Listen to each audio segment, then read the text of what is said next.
frāze ar tevi vai bez tevis man tik un tā būs labi, vai tas ir augstprātīgi? Kurā brīdī es iemācījos, ka šī raksturīpašība ir man vajadzīga un ko man tā dod šajā dienā?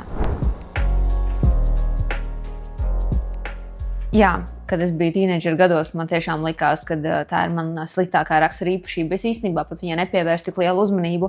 Es vienkārši redzēju, kas man spēj sāpināt. Un jau mazai esot, man tiešām varēja sāpināt, kad mēs sarunājam kaut ko ar draugiem un pēkšņi tas neizdodas. Kad tu sarunā ar puisi, kad mēs brauksim un tu varbūt visu nedēļu sēdi un gaidi un pēkšņi tas nenotiek. Nākamais moments, nezinu, tu esi ieplānojusi tur tikšanos vai kādu pasākumu vai, nezinu, braucienu, kur kaut kādām lietām ir jānotiek, un tu to vienkārši gaidi, un tu apzinies un saproti, ka ja ne ar šo cilvēku praktiski, tad tas neizdosies. Vai tev ir bijis tāda situācija? Un man tādas situācijas ir entākās. Praktiski, kad tusiņš vai balīte vai lietas vai darbi notiksies tikai tad, ja būs kāds cits. Un ja nebūs, tad viss izgāzīsies. Tas nozīmē, ka tu esi atkarīga no cilvēkiem. Un lietas notiksies tikai tad, ja šie cilvēki būs. Un man ir tiešām entākās reizes bijušas sāpināšanas un tāda, vilšanās sajūta, kad viens uzmet, otrs uzmet. Ir arī dažādas dzīves situācijas, kuras tu nevari ietekmēt, un tās nav aiz ļauna prāta, bet kad tu saproti, ka tu neesi dabūjis to, par ko tu esi gaidījis, sapņojis vai gribējis, jo bez kāda blakus vagonā tas vienkārši nesanāks. Un man tā situācija tik ļoti sāpinājusi un likusi vilties, kad es sapratu, jā, Dievs, bet ko es varu darīt lietas labā, lai mani sapņi, manas vēlmes nebūtu no otru cilvēku ietekmējamas. Kā dabūt to brīvību? Jo es sapratu, ka tas neiet pat tik ļoti par to, ka tu nedabūji to, ko tu gribi, bet tas ir par to, ka es nevaru beigt par to domāt. Es jūtos tiešām sāpināta, uzmesta. Nezinu, tu esi gaidījis mēnesī ceļojumu, varbūt gadu, un pēkšņi tu uzzini, ka avio kompānijai, vētras dēļ ir atcelts reiss un nebūs vēl turpmāko mēnesi. Pēc mēneša tu jau nemaz nevari aizlidot, jo tev atkal ir darbi. Saproti to domu, un tu paliec ar garu degunu. Un šī tik garš ievads ir tā iemesla dēļ, kad man tas tiešām raisīja sevī tādu rūgtumu pret citiem, un brīžam tu pat vari sadusmoties, varbūt ar to cilvēku nerunāt mēnešiem vai vispār pārtraukt komunikāciju dēļ tā, ka tu esi uzmests. Un šo visu es stāstu, kad es izlasīju Dieva vārdu, un es nesapratu, Dievs, kāpēc man to saki. Kāpēc tu man to atgādini atkal un atkal, un es agrāk to neuzsvēru tik nopietni, jeb šo vārdu es tā kā, forši. Bet ko man ar to darīt ikdienā? Un tad, kad es sastapos tagad pēdējo nedēļu laikā atkal ar kaut kādām situācijām, kas man raisa tādu rūgtumu pret kādu, es sev uzdevu jautājumu, kāpēc. Un es arī teicu, Dievs, kā man pareizāk būtu rīkoties un kā manai sirdī būtu jāskatās šo situāciju. Nevis kā es kā Elīna to gribētu darīt, pēc ka esmu dusmīga un piekāsta varbūt, bet kā man skatīties tādām acīm, kā tu gribi, ko tu gribi manī mainīt, kā tu gribi izmainīt manī to uztveri, kā es skatos uz lietām. Un šeit bija rakstīts, Bībele mums atklāja, ka Dievs ir mīlestība. Nevis, ka viņam ir mīlestība, bet ka viņš pats ir mīlestība. Kā arī to brīdi, kad mēs uzticam savu sirdi Dievam, viņš nāk, lai iemājot manā sirdī. Padomā, visuma radītājs, kur neviens nevar saturēt, ir iemājojis tavā sirdī. Tas nozīmē, tu māki mīlēt. Tu māki mīlēt bez nosacījuma. Tu māki mīlēt patiesi, bez vēlmes izdabāt, bez vēlmes dabūt savu labumu. Un kas tad ir mīlestība? Tā spēja būt lēnprātīga, laipna, tai neskauž, tā nav uzpūtīga par kādu situāciju, tā neizturās piedaudzīgi. Brīžam mēs gribam tādi būt nedaudz augstprātīgāki un iedomīgāki dēļ tā, ka redzēt tevi nodarīts pāri. Tā nemeklē savu labumu. Tā nedusmojās un nepiemin ļaunu. Nepriecājas par netaisnību, bet priecājas par patiesību.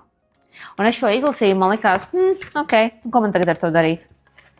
Pagāja 2 dienas, un manā dzīvē notikās situācijas, kurās man gribējās atšķirt vaļā un pateikt, Dievs, dod man mīlestību pret situāciju, dod man mīlestību pret cilvēku. Un ja es nezinu, kā man rīkoties, tad es gribu rīkoties tavā mīlestībā. Un ja tu esi teicis, ka tā mīlestība ir tevī un tu esi iemājojis manī, jo esmu pieņēmusi tevi kā savu kungu un glābēju, tas nozīmē, ka man ir iespēja mīlēt ikvienu cilvēku, kurš it kā man nodara pāri. kurš man ir varbūt sāpinājis. Es gribu kļūt pašpietiekama. Es gribu, lai man ir labi ar sevi. Un ja pat kādreiz es esmu kādā vilsies, vai man ir nepatīkami, kad kāds ir pateicis neīpaši patīkamu vārdu manā adresē vai aizvainojis mani, ka es varu pateikt, hei, bet mīlestība nav uzpūtīga. Tā nepiemin ļaunu. Un es gribu, lai manī ir šī mīlestība. Jo es ticu, ka tādā veidā es vienmēr būšu uzvarētāji. Es vienmēr būšu uzvarētāji. Ja es pret ļaunu atbildu ar labu. Un to ir grūti darīt. Jo mēs gribam paši sevi pasargāt, aizstāvēt sevi pareizi. Man ļoti daudz pēdējā laikā ir bijušas situācijas, kurās man gribās pacelt savu degunu un pateikt vienkārši dara un nafik tevi. Man būs labi bez tevis arī. Es tikšu galā bez tevis. Bet hei, kā būtu, ja tu vairāk rīkotos mīlestībā? Un es ticu, ka tas ir jackpots. Tā ir uzvara. Un ko es tev gribu teikt? Man tieši šajā rītā notikās arī situācija, kas ir, saprot man pareizi, saslim Jasons un Naurim bija jāpliek mājās, un esmu tik nenormāli pateicīga savam vīram par to, ka viņš piekrita ļaut man izdarīt lietas, ka nevis mēs abi sēžam mājās un neviens neko neizdara, bet ka viņš izdara mājās, ko viņš var un ļauj man aizbraukt. Bet es tik ļoti biju sirdī izplānojuši šo sestdienu, es tik ārkārtīgi gribēju, lai mēs kopā aizbraucam brokastīs, lai mums ir diena kopā. Tā, lai būtu tāds, aizbraucam, krājam tās emocijas un piedzīvojumus un uz laukumiņu kādu, un te sanāk šādi. Un es tā nodomāju, Dievs, ļauj man iemīlēt sevi un šo situāciju tik ļoti ticēdam, ka tu, Dievs, vērsīs visu man par labu. Un kad mums vēl būs brīži, ko mēs varēsim piedzīvot kopā, bet šajā momentā es tev vienkārši lūdzu, palīdz man pieņemt un neturēt rūgtumu un būt pašpietiekamai. Ka nevis tavu brīnišķīgo dienu veido kaut kas, no kā tu esi atkarīga, bet tev ir pilnībā pietiekami ar sevi. Jo es ļoti bieži pieķeru sev pie domas, ka man liekas, ka mans brauciens būs labs, jā. Man diena būs laba, jā. Man darba diena būs izcila, jā. Bet kā būt, ja viņa ir laba ar to, kas tev jau ir?